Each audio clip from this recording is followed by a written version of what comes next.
Vamos interpretar esse texto da maneira correta? Fique comigo até o final. Venha! Olá, meus queridos e queridos, a paz do Senhor Jesus, tudo bem com vocês? Severiano falando aqui, você está no canal Evangelho Descomplicado. Aqui o nosso objetivo é descomplicar tudo e falar do amor de Jesus, falar sobre o Evangelho da melhor forma possível e da forma mais simplificada possível. Ceia do Senhor. Você é batizado, você toma ceia. Para que serve a ceia do Senhor? Para condenação? Para salvação? A ceia salva? Quem não toma ceia não vai ser salvo?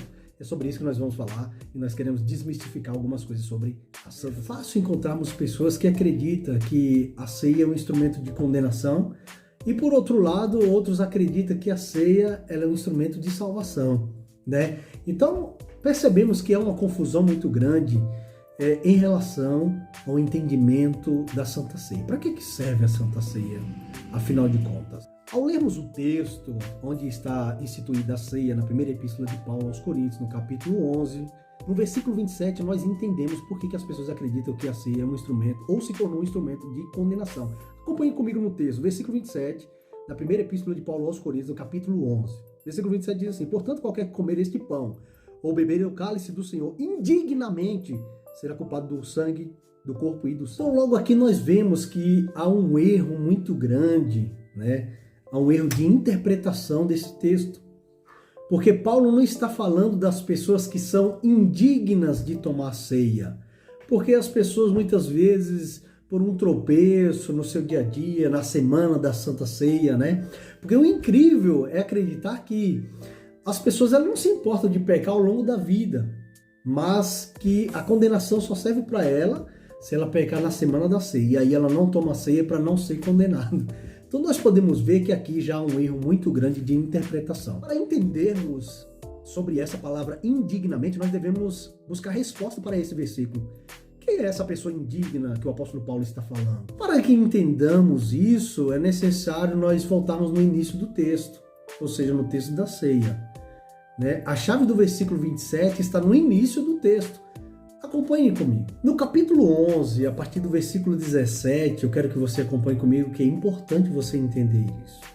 A partir do versículo 17, Paulo começa a dizer o seguinte: nisso, porém, que eu vou dizer-vos, não vos louvo, porquanto vos ajuntais não para melhor, senão para pior. Bom, primeiro aqui, ponto, nós já estamos vendo que Paulo está falando de um ajuntamento, que quando eles se ajunta não é para melhor, e sim para pior. Vamos lá para o versículo 18.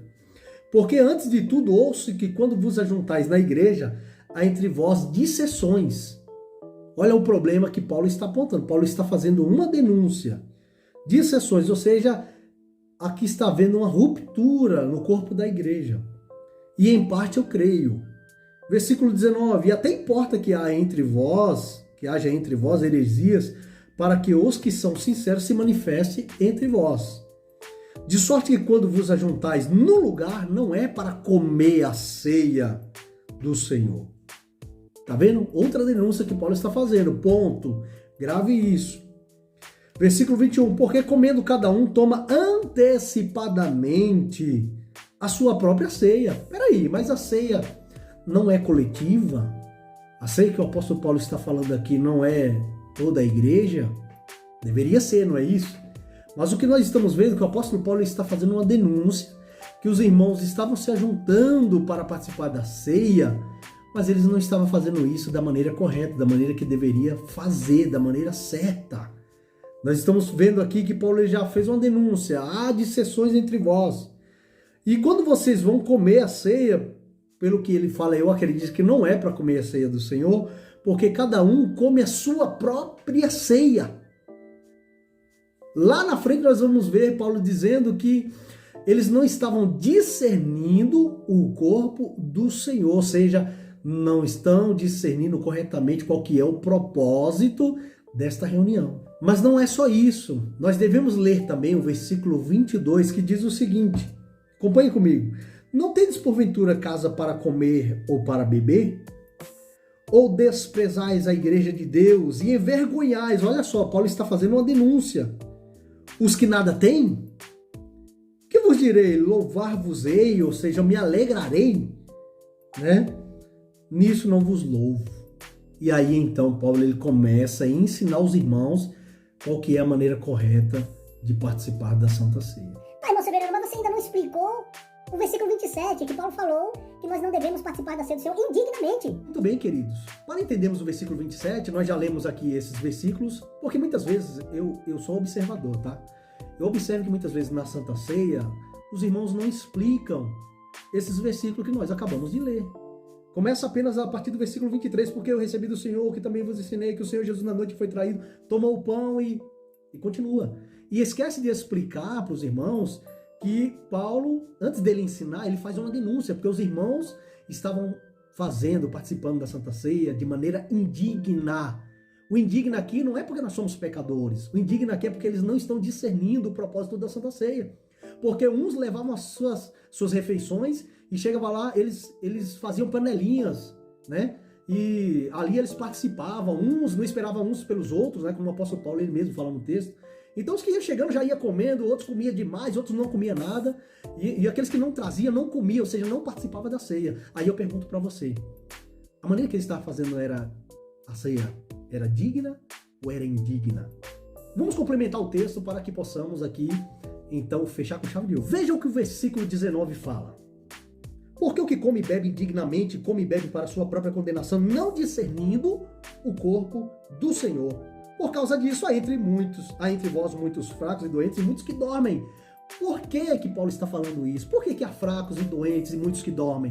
Porque estão fazendo a ceia do Senhor indignamente. Uns comem primeiro, outros comem depois, outros não comem nada, outros embriagam-se, porque é a denúncia que o apóstolo Paulo ele faz nesse texto, e fazendo isso eles não estão discernindo o corpo do Senhor.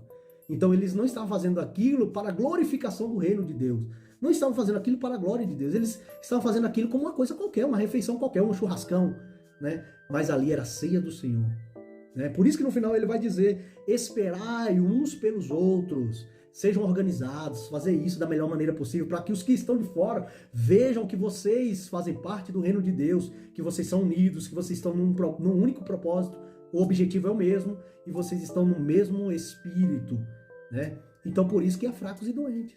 Há muitos que dormem, né? Eles não estavam discernindo o corpo do Senhor, por isso eles estavam fazendo isso de maneira indigna. Observe, a interpretação do texto é importante, querido, porque eu aprendi que a Bíblia, ela tem 3 gumes, né? Leitura, interpretação e aplicação, no espaço e no tempo. Então logo nós observamos que Paulo ele está falando dessa situação que estava acontecendo na igreja de Corinto. Paulo não está falando para os nossos dias. Lógico que se nós tivermos com as mesmas atitudes, imagina chegar o dia da Santa Ceia, aí os irmãos chegam na frente, tomam a ceia primeiro, aí não espera os irmãos, aí outros não participam, come todo o pão, bebe todo o suco, né?